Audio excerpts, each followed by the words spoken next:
Well, the government and ANC have come in for quite a lot of criticism the last 24 hours after, you remember, yesterday the body of Andrew Mlangeni arriving at his house in Dube, Soweto. So as the body arrived, you would have seen in some of the visuals that we showed here on ENCA, large numbers of people had gathered. Now that contravenes the National State of Disaster Declaration regulations, which say no more than 50 people should gather at a time, especially for occasions such as funerals. Let's talk more about this then. Bring in spokesperson for the ANC, Pule Mabi, who's joining us by Skype this afternoon. Pule, very good afternoon to you. Thank you so much for speaking to us.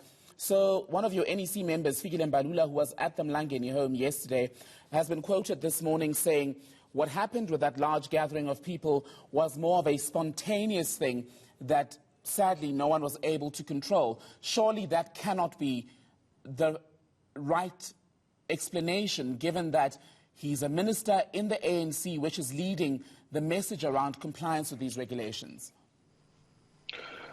Comrade Fikile is correct.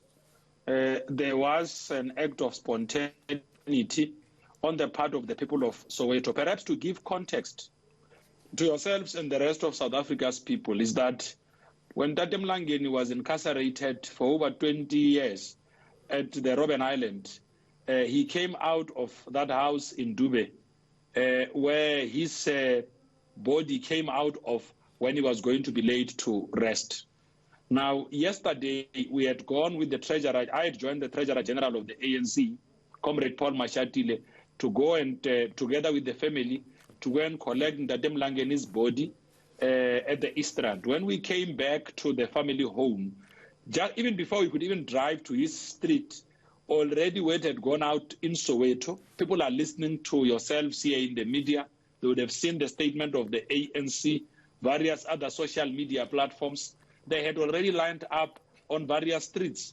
Not anyone had invited them to do so. Can I just make my point? No one was invited. Can I make I hear you about you made the point that it was spontaneous. What I want to ask you is this. Andrew Mlangeni was a stalwart. Surely the ANC and government should have anticipated that anything around his passing would attract a crowd, and sufficient planning should have been put in place. Well, sufficient planning was done. I'm quite sorry that maybe I took time trying to explain myself. I was trying to really get to this point. Sufficient planning was done. There was a platoon of Mkondo Wesiswe Military Veterans Association. There were our own marshals of the ANC trying to assist. But I think what is important is that the legacy or what a freedom fighter would have stood for must not be outdone by a moment of members of the community that would have come out. As soon as we told them that, guys, this is really going against the very regulations that we are supposed to be seen upholding, they allowed a limited number of people, of comrades, to take the body into the family house. And we must thank the people of Soweto for the respect that they have shown to Tate Mlangeni.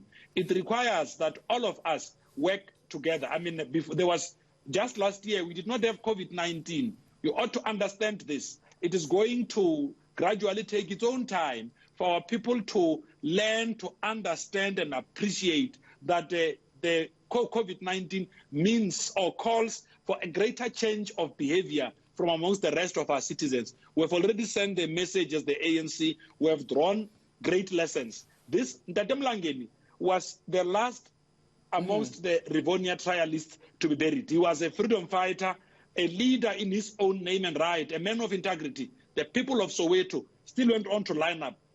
Journalists of the reporters of ENCA were there at the funeral. You would have seen how the people of Soweto had lined out on the streets when he was being driven to Rodeport Cemetery. Okay, so Pule, this was not because they were invited by the ANC. No one is saying you invited them. What I'm asking you is a planning issue. No, I understand. You're saying it was a spontaneous gathering. I'm saying that there are constructive lessons to draw out of this. Okay, just on constructive lessons, do you admit then that what we saw yesterday was the result of a failure in planning by both the ANC and government? No.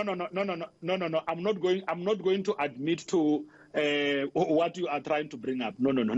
It's not true. The ANC had done every possible planning necessary. How is it not true if you were overwhelmed by the numbers you had to manage? That is a failure. Let me tell you, in our own communities, you are not going to stop people to celebrate the life of a freedom fighter. There was a point in history when South Africa was under apartheid. Now, South Africans know who fought for their freedom. Now, it is not for the ANC as an organization to tell the people of South Africa how they must celebrate the heroic deeds of their leaders. What the ANC can do is that we must all help our government, especially because we find ourselves at a different time. Andrew Mlangeni had an opportunity to live at a time and moment when we had already outlined measures to fight COVID-19. He himself, on his birthday, when he celebrated his 95th birthday on the 6th of June, we had arranged that cars would just drive past the house as a way of making sure that we minimize numbers that could end up at the house. But you must know this and understand this. The people of Soweto celebrated the heroic deeds that Andrew Mlangeni came to fight and stand for. Okay. Remember his words. He did not do this for himself, but he did this for the people of South Africa. And I take that point. What we're discussing here today is not about Andrew Mlangeni and any attempt to diminish his legacy and his contribution. No, I understand that. I hear you. I've allowed you to finish your point, yes. Mr. Mabi. Here's where I'm going with this. You talk about how the people of Soweto loved Andrew Mlangeni, revered him. People have lost mothers, they've lost siblings, they've lost cousins, they've lost aunts, who they loved just as much, if not more, as the people of Soweto loved Andrew Mlangeni. Those people abided by regulations and did not go to funerals. Why then should the rules change depending on who's being buried? Because that brings into question government's message about compliance. Do you agree? Let me just correct you. No one has spoken about the rules changing. We used the word spontaneity. We said people came out spontaneously to welcome a freedom fighter. No one is speaking about rules changing. I myself have lost family members who would have succumbed to COVID-19. But the rules were broken. The ANC, can I make my point? The ANC, as a self-respecting organization, would never seek to change rules to accommodate its own conditions, because the reason why we've got these COVID-19 regulations is not to restrain or restrict people, it's effectively to save lives. People must understand this. When government said that we must social distance, we must wash our hands, we must sanitize, we must wear a mask when we go out to the public, it's not because government is trying to impose punitive measures on us. Government is saying all of those things because government wants it that when we all wake up tomorrow, we should be able to still find a country that can still be able to produce an economy and jobs that would be able to sustain mankind. So we understand that fully. We have had an engagement with the branch of the ANC in Dube. We are sending messages across all our structures in the country, something we do consistently. The message of the ANC has always been that protect yourself, defend each other, let's do it together. We built this, we molded our campaign around COVID-19 through societal mobilization. It cannot be us who, when we have driven that kind of a message, now come and change tact on what we believe our people should be doing. But the people are saying... Can I just conclude Please the finish your point? Where there were areas of challenges, what it means, because COVID-19 is new in the country, it's not even 12 months old, you know, so there's going to be a lot of trials and errors, you know. It's a learning curve.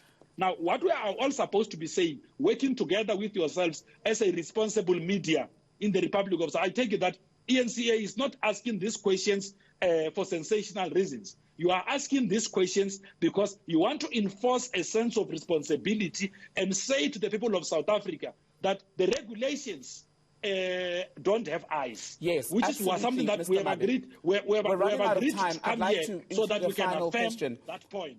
I agree with you on the point about how, as a media, we have a responsibility to encourage South Africans to abide by the regulations, but that message is compromised when the governing party, in burying one of its leaders who was very strong, in fact, on doing things by the book, then fails to manage a situation that obviously should have been foreseen as far as the volumes of people who have been there.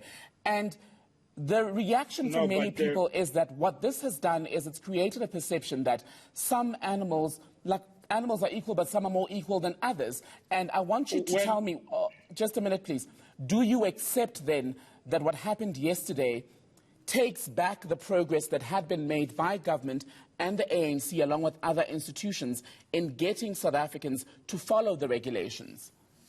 Well, I can tell you this. There was a challenge yesterday. The ANC had done everything else in its power. The street where Andrew Mlangeni lives, it's a street that is used by other ordinary citizens of Soweto. That is not the street of the ANC, by the way. You know, so I'm just saying, let us be careful there. The people who stay on that street where Andrew Mlangeni live are the ordinary men and women of Soweto. Andrew Mlangeni was living amongst his people. All we could be saying is that we are going to have to go out and seek greater cooperation from communities we lead, because the ANC cannot do this alone. The ANC is going to require the cooperation of society. It was us who had put sanitizer stations there. We had ensured that there are people who are going around sanitizing hands. We've also ensured that they are, a small quantity of masks that would be able to give out to those that would be coming to the house, ordering a mask, quickly give them a mask to make sure that there is greater compliance to the regulations. It is our duty. It's in our hands, all of us. It doesn't matter whether it's the ANC or any other party. We must do this together. Where there are challenges, let's work together to solve those challenges, make sure that our people, because the ANC can do everything else that it seeks to do. We need to wrap, but if members of society are not compliant or sticking to those, then it is going to undermine that which government seeks to achieve. Members of society who you failed to cater for yesterday, again, I'm going to ask you this question.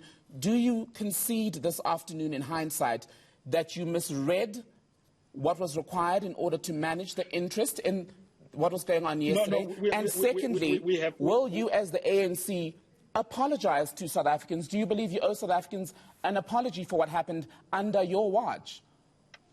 Well, we had said to South Africans that we have picked up challenges.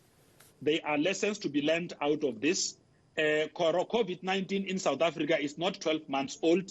There's going to be a lot of trials and errors. We are going to all have to work together to make sure that there is greater compliance. Where the ANC has been involved, we've ensured that our people comply to regulations. This is the message that we send to our structures all the time. Are you going to apologize?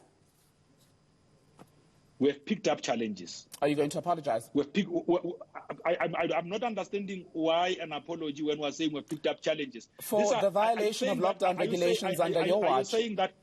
But the African National Congress, I think perhaps we must help the media here. Where we must help the media is that the media needs to understand that the ANC is not necessarily responsible to control people where they live. You know, we don't tell people of Soweto that you are not going to have to walk in your streets between this time and that time. If we begin doing that, people are going to start to again blame us. Now, we should be careful not to put the ANC in an untenable situation. The ANC has picked up challenges. It means that going forward, we ought to then say, what are the lessons that we have learned? What is it that we need to be doing better to make sure that there is no recurrence of this? I can tell you now, even the number of NEC members that we had permitted to go in there were a lesser number. The people, if you ask your ENCA reporters who were there, the people who were inside the tent at any given time were less than 20. Ulimabe, ANC spokesperson, good to speak to you. Thank you.